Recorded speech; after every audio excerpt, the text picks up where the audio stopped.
Невский ауылдық кітапханасы Қазақстан Республикасының тәуелсіздігінің 30 жылдығына орай тәуелсіз ел Қазақстан онлайн іс-шара ұсынады.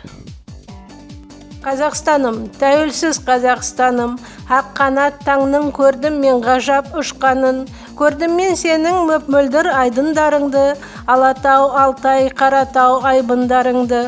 Ұлытауды көрдім мен, Шыңғыстауыңды, Абайдың жыры оқылған мың қыстауыңды. Гүлденді қазір кең далам есі болмаған, Жамбылдың қызыл жолбарыс киесі қолдаған, Махамбет сөзі лаулаған қара ойды көрдім, Мағжан боп өзі қаулаған дара ойды көрдім. Мұстафа, Халил, Жақып пен Әлім хандарың, Міржақып, Ахмет, Жүсіпбек, Әли хандарың, бауырыңа қайта оралды өз арыстарың.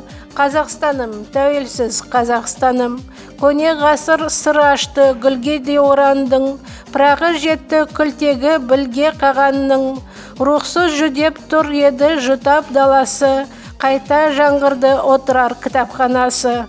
Түркістаныма тайқазан құтым оралды, көне таразым жинады бүкіл адамды, тарихтың дариялары терең өрілді, арыстан бап пен ясауи жебеді елімді.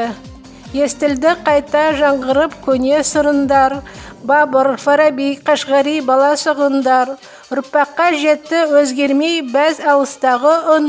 Қазақстаным, тәуелсіз Қазақстаным, құлпырды жерім қызғалдақ нұрға кенеліп, ақындар өлең оқыды жырға бөленіп, кешілер шертті Тәттімбет Құрманғазыдан, домбыра дала шанағына тұнған қазынам, ынтымақ ырыс күйлерін шертіп аймағым, қырандай қанат қағады еркін ойларым, тәуелсіздіктің әншілері шырқады әуен.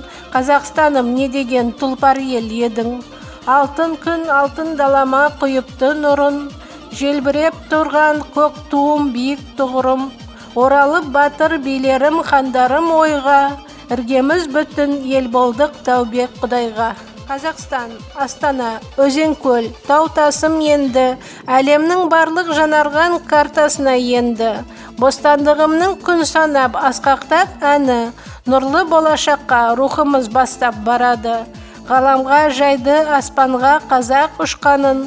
Қазақстаным, тәуелсіз Қазақстаным.